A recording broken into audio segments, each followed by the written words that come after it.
আমরা খুব পরিষ্কার ভাষায় বলতে চাই, যদি মনে করেন আওয়ামী লীগ আবার বাংলাদেশের রাস্তায় মহড়া দেবে এবং বাংলাদেশের ছাত্র জনতা, জাতীয় নাগরিক পার্টি এনসিপি সহ জুলাই গণ অভ্যুত্থানের যতগুলো পক্ষ আছে তারা চুপচাপ বসে থাকবে, এই জিনিস আর হতে যাচ্ছে না। অবশ্যই অবশ্যই রাজপথ জাতীয় নাগরিক পার্টির দখলে থাকবে, ঢাকা শহরের প্রত্যেকটা অলিগলি জাতীয় নাগরিক পার্টির দখলে থাকবে এবং যারা গণহত্যার বিচারের বিরোধিতা করবে বাংলাদেশের জনগণ আগামী ইলেকশনে তাদেরকে প্রত্যাখ্যান করবে। আজকে আপনারা নিশ্চয়ই খেয়াল করেছেন, অদ্ভুত এক সংস্কার প্রস্তাব আনা হয়েছে। বলা হয়েছে যদি নির্বাচনে কারচুপি করা হয় তাহলে যারা নির্বাচনে কারচুপির সাথে জড়িত তাদেরকে নাকি শাস্তি দেওয়া যাবে না। এই মতলবটা বোঝার চেষ্টা করেন, সামনের নির্বাচনে যারা কারচুপি করতে চায় তাদের মাথা থেকে এই কুবুদ্ধি বাইর হয়েছে। এত সুন্দর সুন্দর সংস্কার প্রস্তাব আমরা করলাম, বাংলাদেশের জনগণ করলো, এগুলা সবগুলো তারা বাদ দিয়ে এখন এমন এক প্রস্তাব আনছে আসলে তাদের মনের মধ্যে এখনই নির্বাচন কারচুপি করার খায়েশ। বিভিন্ন জায়গায় স্থানীয় পর্যায়ে তারা অলরেডি বলা শুরু করছে আমরা ভোট কেন্দ্র দখল করব।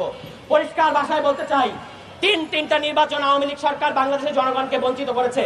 সামনের নির্বাচনে বাংলাদেশের জনগণ ভোট কেন্দ্র পাহারা দেবে এবং জনগণের পক্ষের শক্তি এনসিপি জাতীয় নাগরিক পার্টি জনগণের রায়ে আগামীতে সরকার গঠন করবে। এখনই কারচুপি করার ধান্দা করতেছেন, আওয়ামী লীগকে সরাতে 15 বছর লাগছে, আপনাদেরকে 15 মাসও লাগবে না, এই কথা বলে দিচ্ছি। আজকে যারা প্রশ্ন করতেছেন যে আপনারা কারা, আমরা হচ্ছে তারা যাদের কারণে আপনারা এই গণ অভ্যুত্থানের পরে রাজনীতি করার সুযোগ পাচ্ছেন, মাঠে নামার সুযোগ পাচ্ছেন এবং বীর দর্পে চাঁদাবাজি করতেছেন। লজ্জা থাকা উচিত আপনাদের। বছর আপনাদের কোনো খোঁজ ছিল না, কোর্টের চত্বরে চত্বরে আপনারা কান্নাকাটি করতেন, পরিবার ধ্বংস হয়ে যাচ্ছে এই অভিযোগ করতেন, এই অনুযোগ করতেন। বাংলাদেশের জনগণ আপনাদের প্রতি সিম্প্যাথি দেখাইছে। এখন আপনারা বলতেছেন এই জুলাই গণ অভ্যুত্থানে যারা নেতৃত্ব দিয়েছে সেই ছাত্র তরুণদেরকে বলতেছেন যে আপনারা কারা, আপনারা কারা, এটার উত্তর একবার 5 অগাস্টে আমরা দিয়েছি, দরকার পড়লে আবারও দেব। সর্বশেষ যে কথাটা আমি পুলিশ বাহিনীর উদ্দেশ্যে বলতে চাই, জুলাই মাসে আপনারা আওয়ামী লীগের ফাঁদে পড়ে আওয়ামী লীগের কারণে যে গণহত্যায় অংশ নিতে বাধ্য হয়েছেন, এইটা থেকে এই পাপ মোচনের একটাই রাস্তা, আওয়ামী লীগের বিরুদ্ধে চিরুনি অভিযান পরিচালনা করেন। ঢাকা শহরের যেখানে যেখানে সারা দেশ থেকে নাকি আওয়ামী লীগের কর্মীরা এসে জড়ো হচ্ছে তাদেরকে গ্রেফতার করেন এবং এইটাই একমাত্র রাস্তা। যদি এটা করেন, নিষ্ঠার সাথে যদি করেন, বাংলাদেশের ছাত্র জনতা আপনাদেরকে বুকে টেনে নেবে। যদি আপনাদের নাকের ডগা দিয়ে আওয়ামী লীগ মিছিল করতে পারে তাহলে আমরা ধরে নিব আপনারা প্রশ্রয় দিচ্ছেন।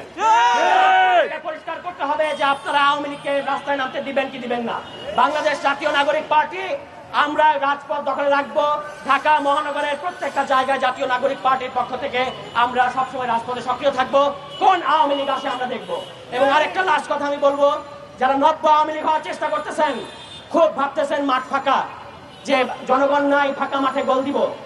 15 বছরে গোল দিতে পারেন নাই, এখন আর গোল দেওয়ার চেষ্টা করেন না। জনগণ কিন্তু খুব শক্ত ডিফেন্স তৈরি করেছে কারচুপির বিরুদ্ধে, ফ্যাসিবাদের বিরুদ্ধে, দুর্নীতির বিরুদ্ধে, লুটপাটের বিরুদ্ধে, মাদকের বিরুদ্ধে, সন্ত্রাসের বিরুদ্ধে।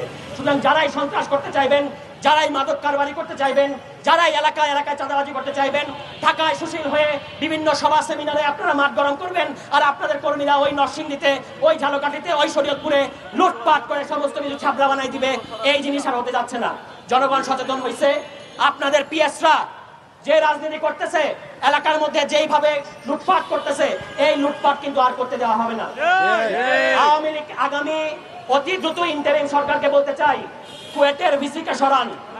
ভিসির সরানোর সকল এখতিয়ার